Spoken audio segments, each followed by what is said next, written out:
another, we gon' make it out the ghetto. I'm tired of hustling, struggling, ducking, dodging police on the block. Tired of my girl worrying about if I'ma make it home. So much drama in my life, can't put it all up in the song. Man, I love this ghetto life, so beautiful, it bring me tears. But I got a daughter now, and I don't wanna die out here. I don't wanna hustle, man, all my motherfucking life. Looking back when said and done and wishing I had thought twice. But this the life I live, but it ain't gotta be. You can take me out the hood, but never take the hood out me. RBO and L&D, why is this my situation? When niggas make out the hood, they should have a graduation. Shit, why you hustle for? Man, I know why I do it, cause I'm trying to make it out the ghetto and I'm used to it. And they get high, but that's another story. We gon' make it out the ghetto, girl, and I put that on Corey. One way or another, we gon' make it out this ghetto. We gon' make it out. We gon' make it out. Oh, I'm saying this song's for the whole world. We gon' make it out this ghetto. We gon' make it out, man. We gon' make it out. I'm trying to see y'all leaving the caskets and shit. Let's go. Yo, somebody said make it out before your so-called friends take it out. Cause jealousy and envy does nothing but put you down. If I die, they'll miss me, but soon they gon' figure out that death is a promise. Face that gap, do you get it now? Which way do I go? I'm trying to get rich now, never put my life on the line, so I trust a bitch now. Wasting time watching death creep, it's time to switch styles. Yes, the good die young, probably the best child. The wiser I get, the dumber I feel. As much as I put in, sacrifice the next man. I made it out the ghetto, but it's part of my vest now. Not Teflon, I walk with my chest out. My granny said smell, she passed, so now I frown. Now they lock us up for white tees, and if your pants down, our Nikes are likely to profile what we might be. They say you weak if you leave, and you ain't gotta like me, like me. One way or another, we gon' make it out this ghetto. We gon' make it out. We gon' make it out. Oh, one way or another, we gon' make it out this ghetto. We gon' make it out. We gon' make it out. Oh, my mama called me up to tell me that she pray for me. She said where I live right now ain't the place for me to be. I agree, but it's a drug, man, I'm addicted to the streets. I try to let it go, but the streets, they be calling me. Then I look at my girl and see the tears up in her eyes when she hear on the news another mother, son, and dad. I tell her not to worry, cause that ain't gonna be me. I'ma make it out the ghetto, still be in the family street. That's impossible, it seem to be. It's gonna pay off, you gon' see. We've been grinding hard daily, man, since 2003. Plus I talked to G.O.D., he tell me keep the faith alive. Pass the first test in the ghetto, that's just to survive. It's crazy, cause since then, selling K's in my career. B-O-L-D-Y, brothers over long drastic years. Can't wait to get the deal. Get the whip and cop the ice. We gon' make it out the ghetto, girl, I put that on my life. One way or another, we gon' make it out this ghetto. We gon' make it out. We gon' make it out. Oh, one way or another, we gon' make it out this ghetto. We gon' make it out. We gon' make it out. Oh. We're gonna make it out the ghetto. All right. Great song. It's called We Gonna Make It Out the Ghetto. That's off my first album, man.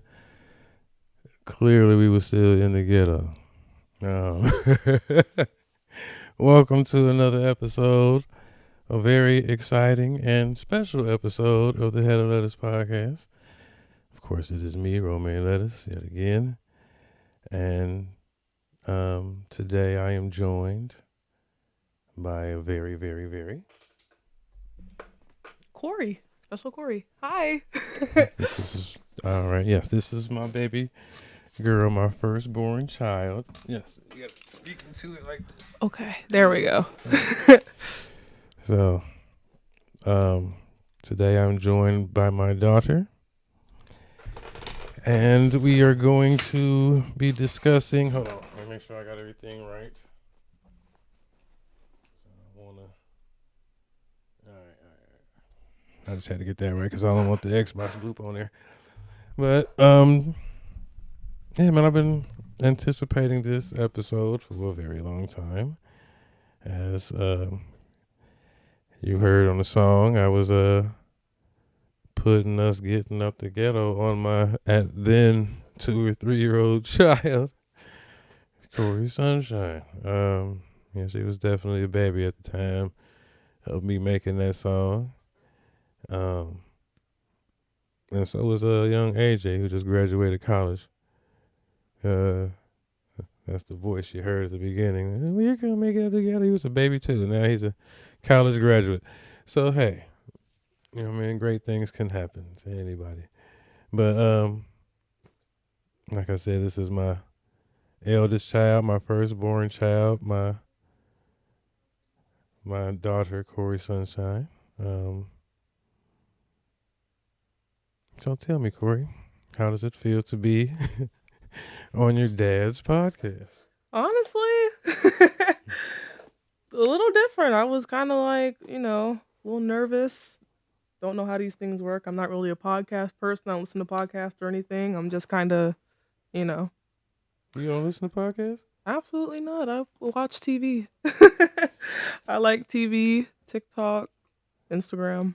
Not really Instagram. Just TikTok and TV. That's about it. And music, obviously. Oh, yeah. So, I didn't know you didn't listen to podcasts at all. You don't even watch any on YouTube or anything? Nope. Not my thing. Huh. Weird. I like to listen to myself talk, not other people. Oh, yeah. I'm the same way. So that's why I started making music, and also why I started podcasting. Well, part of the reason I started podcasting was to still be able to rant freely and speak my mind without being on the social medias as much. I try not to express myself on social media anymore because, it's a cesspool for, hate and negativity. Exactly. Yes. So. Very negative. I've been trying to get Josh off of it. Not off of it, but I've been trying to redirect his watching because it definitely gets very, very negative. And even on my phone, it gets negative. So I understand. It's a lot. Definitely a lot. Yeah. So let me ask a question. Because I was thinking about that song and our conditions at that time. Do you even remember when we lived in Westwood? I do not. I don't remember anything up until Coleraine, honestly. Well, nah, that might be a lie. I remember one time, and you could tell me if this was Westwood or not, but I think you guys remember this. Okay. You guys went out to go get a TV. I was about pretty young, and I was left at the house, and I just remember watching Jerry Springer or something on the TV. I was in a high chair, and you guys came back with the TV. And that's the only thing I can remember in a new environment. I do remember because I remember. Hold on. What kind of TV was it, though? I don't know. I really don't remember. I really just remember you guys bringing a TV. Okay, so, I remember bringing home a TV. I'm almost sure that was Westwood and an income tax situation. But, and that's a very, ghetto and criminal thing to do, to be honest. To be honest, I don't remember. I do remember because that was our first flat screen TV ever. Yes, it was a flat screen. That was our first ever flat screen from Best Buy. We got it with our income tax money.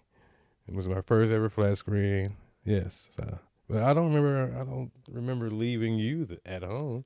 You guys either left me or went out together and left me in there. I really don't remember all the details as I was maybe, a baby. I think more than likely it was that I went to go get the TV and your mama came out and helped me get the TV because she did have to help me bring the TV in for sure. Yes, because I was going to say, all I truly remember is being in a high chair, watching Jerry Springer, super young, and I remember you and mommy coming in with a TV. And that's about it.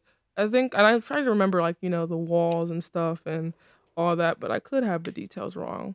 So I really wouldn't know if the walls were the correct color or the floor. Did we have carpet? Yeah, we did. Okay, so yeah, I remember carpet. What color were the walls? They were gray, blue. I don't know. White probably is. Okay, like a grayish white. Yeah. Okay, yeah, it was. Yeah. Well, you were very young there. We moved to Koran when you was like 4. So that makes sense. Okay. So, just in thinking about that, like the fact that, because I mean, like we had to bring the TV, and it was late night for sure. So I don't know how Jerry Springer was on, or maybe he was watching. I don't know. We could have. It was something in the ghetto. People arguing, fighting. Could have been Mari. Could have been Jerry Springer. Could have been, what is it? Steve Wilkos. Yeah, one of them. But yeah, I know we had to sneak the TV in because we didn't want nobody to know we had that awesome TV. But yeah, just knowing those things, like how young and new to parenting we was. Like what do you think about that? Because like you are older now than your mother was when she had you. So what do I think about being her age, or like, Or like, what do you think about like just knowing that like that the challenges that come with like just being your age now and being out in the world as a young person, like it's something that your mother didn't get to experience. You know that, right? You know what I mean? Yeah, I do know. I think about it often. Me and my cousin Kevin, we talk about it often. Both of our moms were parents at our age, and we are not parents, and we cannot imagine being parents at all. Like, we are both very childish people still, including myself, especially myself. I mean, I would say that I'm a very childish person still. I still have, a childish mindset. I still consider myself a child, honestly, and I still feel like I still have a child, but a lot of healing and growing to go through. So I couldn't do it. Well, let me. Regardless of the mindset, because like I said, even though I'm older than your mother,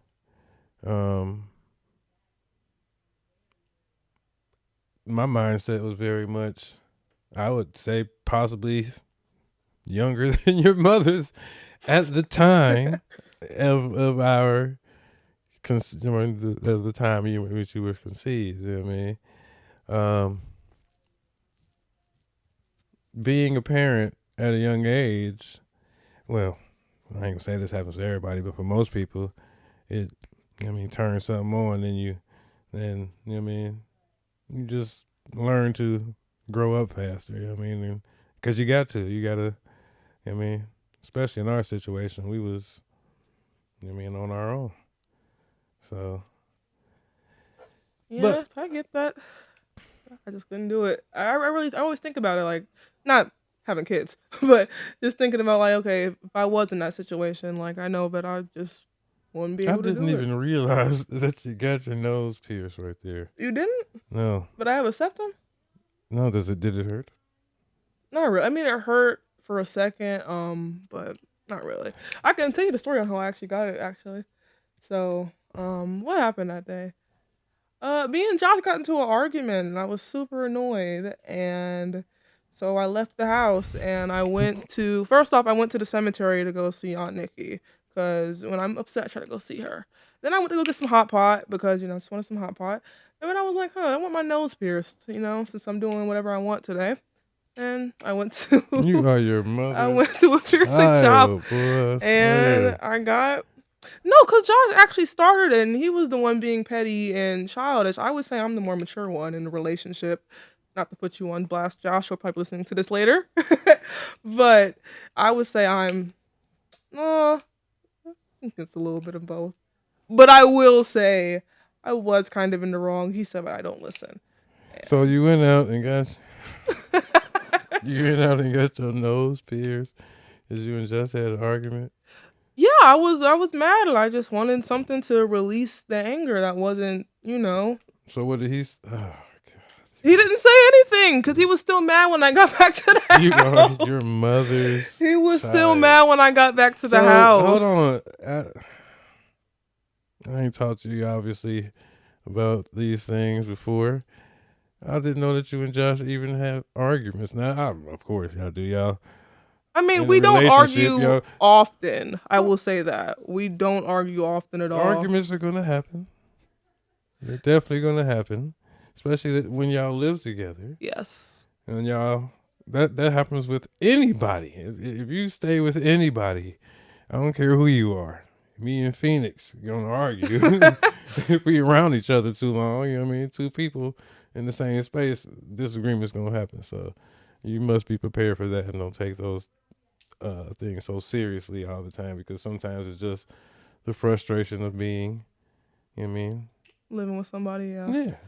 But yeah, I've like I said before, me and Josh, we really don't argue often, but it is annoying when we do, because when we do argue, it does, get really big. Not big as in like breakup material, but big as in, I'm ready to leave the house because you're getting on my nerves. And I don't want to be that person who's throwing stuff or yelling stuff. And, Josh isn't someone who likes to raise his voice, and I am. I would Of course you are. You came from a family of voice raisers.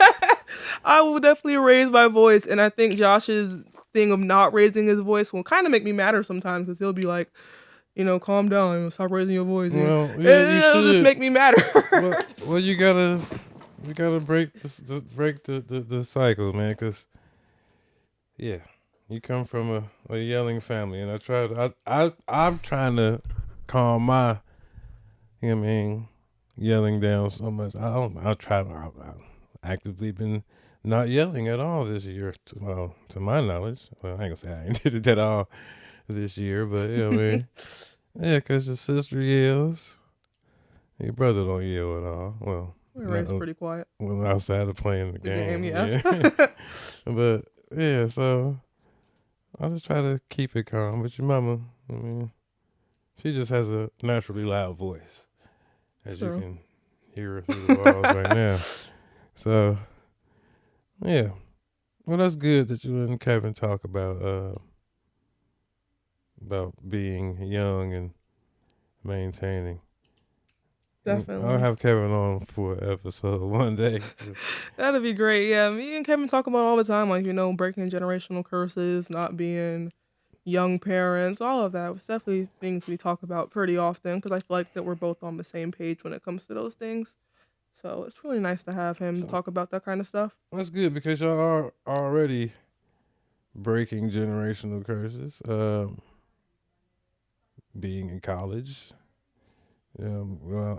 Kevin doing what he's doing. I mean, like, Kevin is, yeah, I forgot what his IT support. He does IT work and works on all that good stuff. He actually went to school for that, right? Yep, and little support tickets, all of that. He does all that. Yeah, see, and that's commendable, man. That's something that we ain't do at all. And like I said, my first apartment was in the Fay. So I remember I showed you a video. Remember? I said, yeah, so it was on Instagram. Yeah, I said, yeah, this is what my first apartment was. So yeah. So yeah, y'all are already doing way better than we were growing up. Like I said, I talked on this podcast about the gift and the curse of giving your children everything that you didn't have, or providing a life that you didn't have growing up. Like, this is it's a double-edged sword, you know what I mean? 'Cause some values I wish I had street smart wise and stuff like that you gonna learn, which I'm sure you've learned some lessons in life just being out on your own this past year. Definitely. Plus, so yeah, I mean, I could, like my mama used to tell me, I can see a little life on your face. I really can. So yeah, it's good to know that you're learning these lessons, but also these are things that I wish that well, not really anymore, knowing like, cause I see the other side of the spectrum all the time. I mean, and I be so thankful. I be like, oh, thank God that my children ain't nothing like y'all. Like I be thinking that all the time. Like I really do. Like I'm really thankful. Like Ray Ray is like it makes sense to where the way he act in school to me. Like I can imagine him in school being exactly the same way he is at work, cause he's quiet. He don't say nothing to nobody.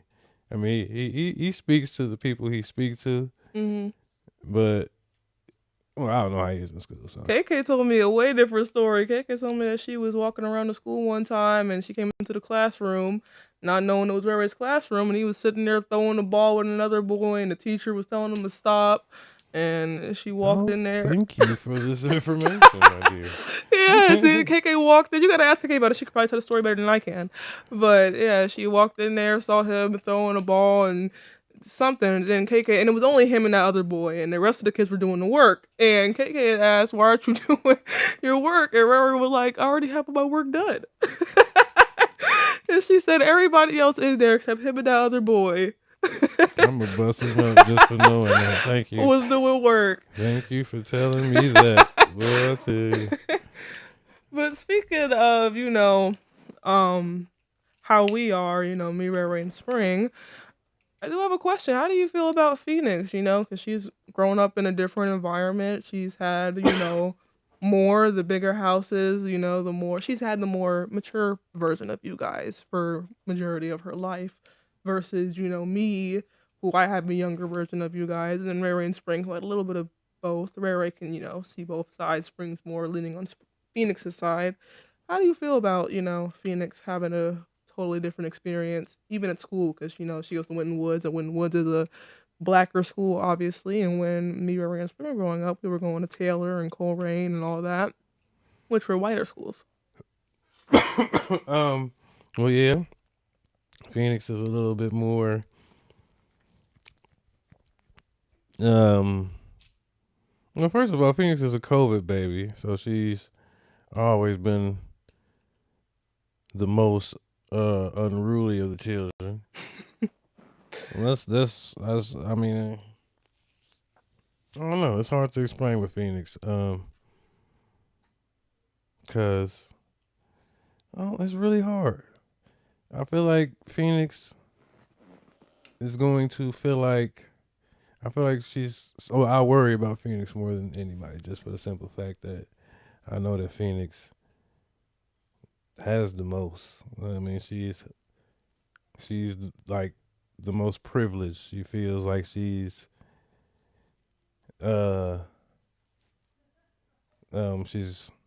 entitled, as they say, to things. Like, so I try to break that out of I hate that. Yeah. I'm not a brat person. I hate that 100%. So, and your mother encourages it. So it's hard to, to navigate those things. So, because Phoenix is very much like your mother. Like you, like I would say that you and Phoenix, yin and yang of your mother. Like, y'all both have different qualities, but are 100% like your mother. Like you have all the, I ain't gonna say quote unquote good qualities, but I'm gonna say like, serious qualities about her. Like, you the focus qualities and like you will make the calls and do the leg work, those type of things you got from your mother, whether it be naturally or just by watching her do it. And I would say Phoenix is got all the brat stuff that, like your grandma and your mama got. I'm just saying she's very much like that. She treats me like I'm, she talk to me like, she's like, hey, go get me a glass of water. Like, what are you talking about? You go get me a glass of water. Like, what are you doing? Like she really does that, or she still come down here and say, "Hey, make me a bowl of cereal." I'm like, "No, you fucking be 8 years old. You make yourself a bowl of cereal, son." You know what I mean? Like she would tell me, like I get home from work sometimes, she'd be like, I made myself a bowl of noodles. Well, if you can make noodles in the microwave, you can make yourself a bowl of cereal, my G. But you know what I mean? Phoenix is a different ball of wax, for sure. Now, my question to you is, how do you feel being the oldest? How does it feel to be the oldest child? Like I don't. That's an experience that I've never had. I have the. I'm gonna lean more towards the spring experience because I'm gonna say. Only reason I won't say spring is because spring got to experience being the baby for a long time. So, and that got snatched away from her.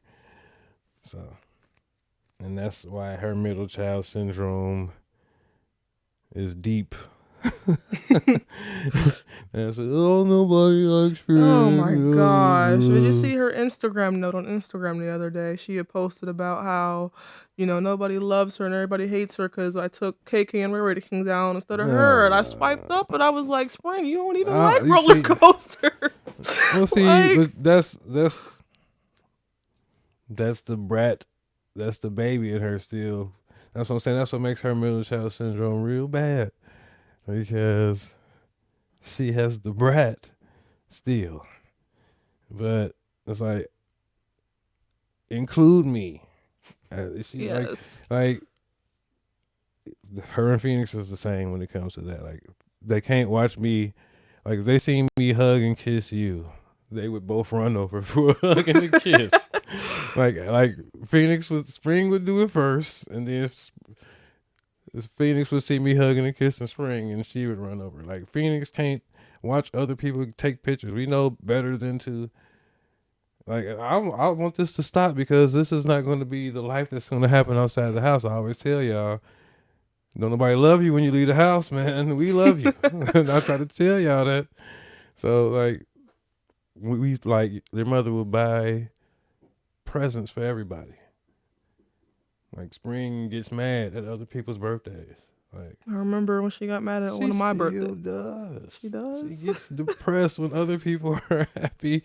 You sing happy birthday to somebody else, she's happy at first, but then she's thinking about why come my birthday, and Phoenix is the same way. So I'm glad you ain't got that in you. Even though you had the experience of being the baby too. But I guess that's so long ago you probably don't remember. And then the baby really isn't the baby when you're the only one. You're just the only one. Different than being the baby. That's true. That's why I say the youngest child syndrome and then only child syndrome. Yeah, so you had only child. But being the oldest, it's definitely experience, I'll say that. Kind of isolating at times because I feel like a lot of people don't really understand how it is. Having parents who aren't older siblings, having siblings who obviously aren't older siblings, having a boyfriend who is a younger sibling, youngest sibling, it can definitely get isolating because you see all these behaviors and you're just like, okay, this is youngest stuff. This is middle child stuff. And you see how they interact with each other and their kids or their siblings. And you're just like, even when it's like regular, normal human interactions, like if me and Spring didn't know each other and me and Spring were the same age and me and Spring still had the same position in our sibling lineup, I feel like she would still be able to show me signs of the fact that she is a middle child. And I feel like if I didn't know, I would be able to assume that Josh was a younger child due to how they behave, which is partially why I talk to Kevin so much, because Kevin, despite not being the oldest, he has lived life as the oldest, and he is the oldest of his mom's children. So he understands how it's like being the oldest.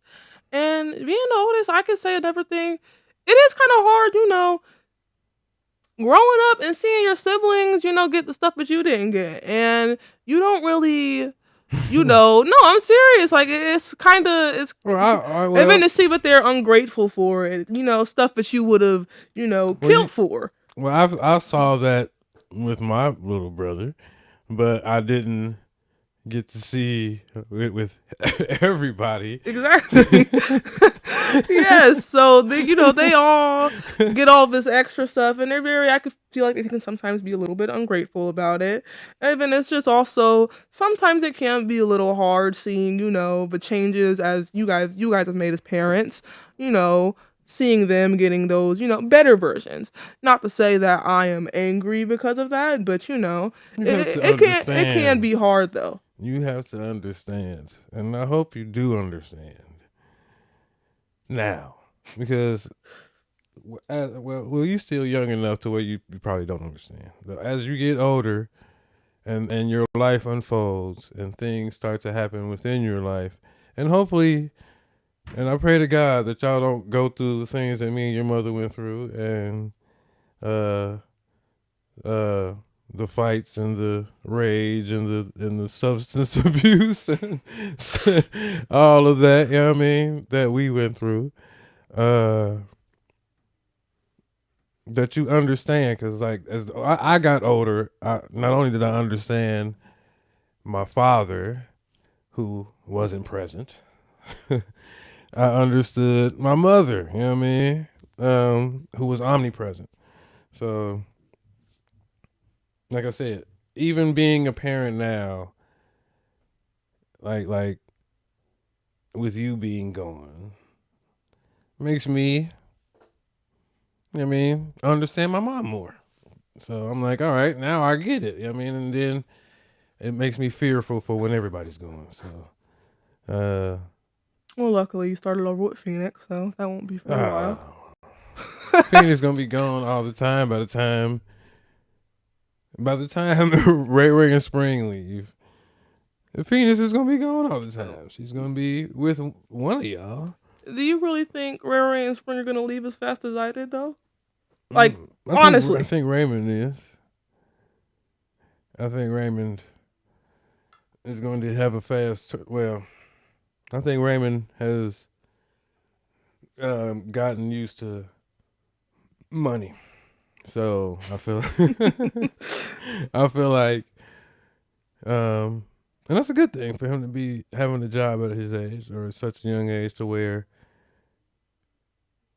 because him not being able to get a check, those couple, you know what I mean, that affected him. So, and it's gonna affect him again, because he ain't gonna be working during the school year. Oh, you're not working the school year? Nah, because he got to get his grades up, man. He messed that up by working too much.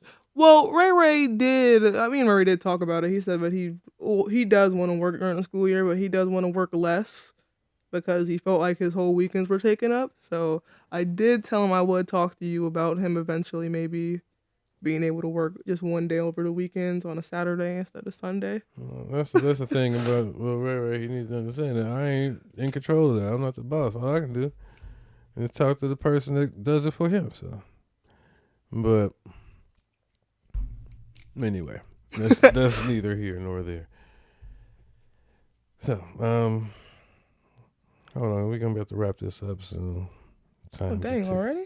I told you to go by fast. Could have kept going for a little bit longer, but I ain't want to keep you any longer than I said I would.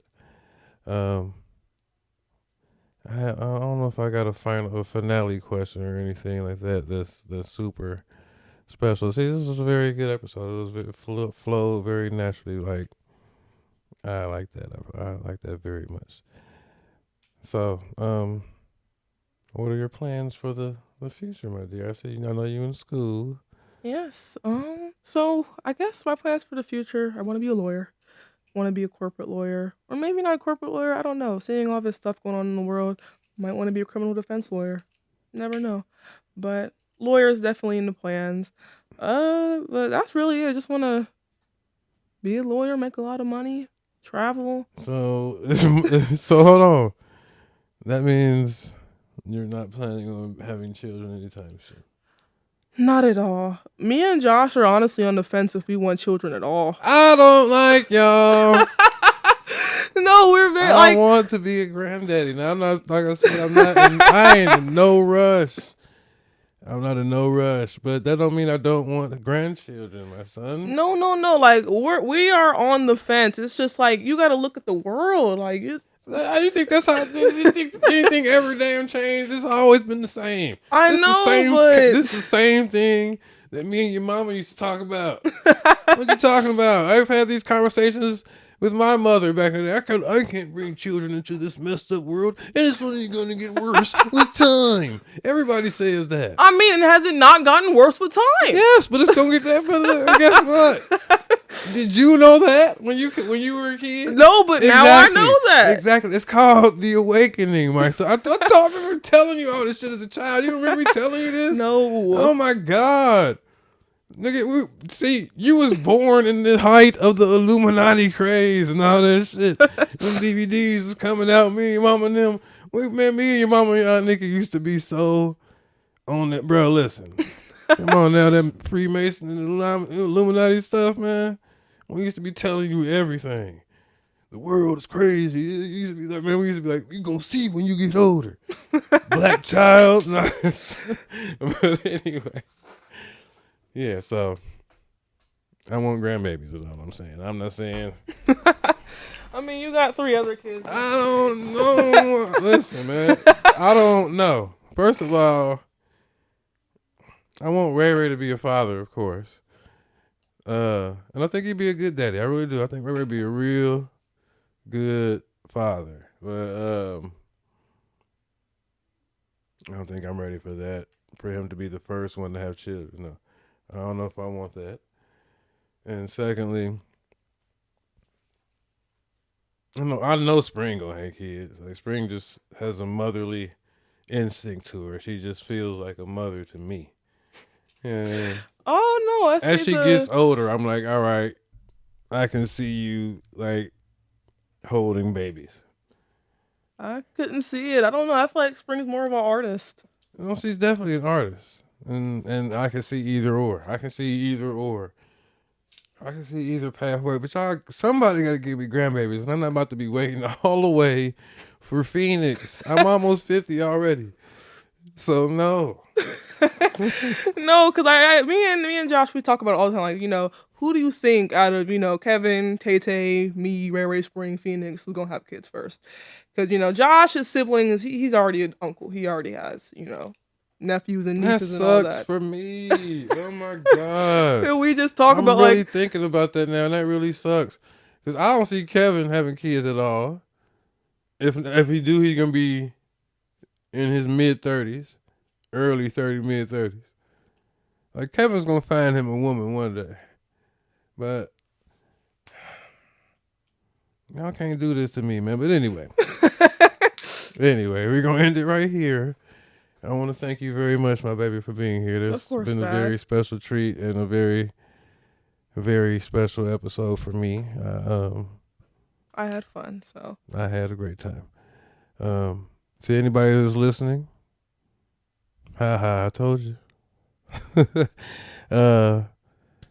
Thank you for listening to this episode of the Hell Letters Podcast. For first time listening on Twitch or on YouTube, go ahead, subscribe to the player, hit the like button, share if you want to, and all that good stuff. Keep this thing going, man. I'll be here every week on Monday at 9 p.m. Shizarp. Tonight I will leave you with a song that I made when my baby was 3. We was living in Westwood at the time. It's from my album Fresh Produce. It's called It's a Girl. It's a story of when I found out I was having my baby. Or not the story when I found out we was having her, but the story of when I found out that she was a her.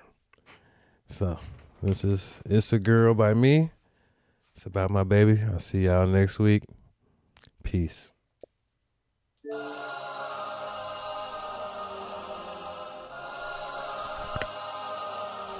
Yes.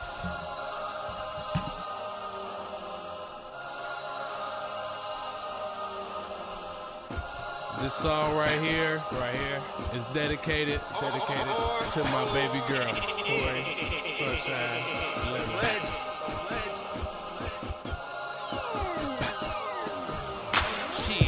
Reynoldsburg, flipping burgers, Mickey D's, drive through orders, all of a sudden the phone ring, relay the message, Mr. Lemon, this for you, damn near jumped out my shoes when I got the news. It's a girl, a precious daughter just for me. Felt like I deserved a blessing that the Lord was handing me. I talk to you every day of your mother's pregnancy, till I got to hold you 2006, August the 3. Name you Corey Sunshine because you brighten up my day. Everything I wanted more in a daughter, I must say. Beautiful just like your mama, smart just like your mama too. Don't know what the future holds, but I'm already proud of you. The time that we spend together mean more than words can express. Hold you singing to you while you fell asleep upon my chest. Look into your eyes and I know God is real. Want nothing but the best for you, so I know how God feels. Sugar and spice and everything spectacular. Riding through the city with my baby in the backseat, sir. Me and my baby girl, me and my baby girl, me and my baby girl, me and my baby girl. My Corey Sunshine, my Emmy Goo, my beauty queen, my booty rule. Me and my baby girl, me and my baby girl, me and my baby girl, me and my baby girl. Reynoldsburg, flipping burgers, Mickey D's, drive through orders, all of a sudden the phone ring, relay the message, Mr. Lemon, this for you and me, damn near jumped out my shoes when I got the news. It's a girl, I watch it grow before my eyes. She can make her daddy smile, she can make her daddy cry. She thinks that I'm the strongest man in the world, stick out my chest. I think that I got the best daughter in the world, I mean the best. She kiss me every morning, pray with me every night. I tell her that I love her every day of her life. My baby girl, my pride and joy, my booty rule, my beauty queen. If I can do it all again, I promise I wouldn't change a thing. Beautiful just like your mama, smart just like your mama too. Don't know what the future holds, but I'm already proud of you. Look into your eyes and I know God is real. Want nothing but the best for you, so I know how God feels. Sugar and spice and everything spectacular. Riding through the city with my baby in the backseat, sir. Me and my baby girl, me and my baby girl, me and my baby girl, me and my baby girl. My Corey Sunshine, my Emmy Goo, my beauty queen, my booty rule. It's just me and my baby girl, me and my baby girl, me and my baby girl, me and my baby girl. Reynoldsburg, flipping burgers, Mickey D's, drive through orders, all of a sudden the phone ring, relay the message, Mr. Lemon, this for you. Damn near jumped out my shoes when I got the news. It's a girl,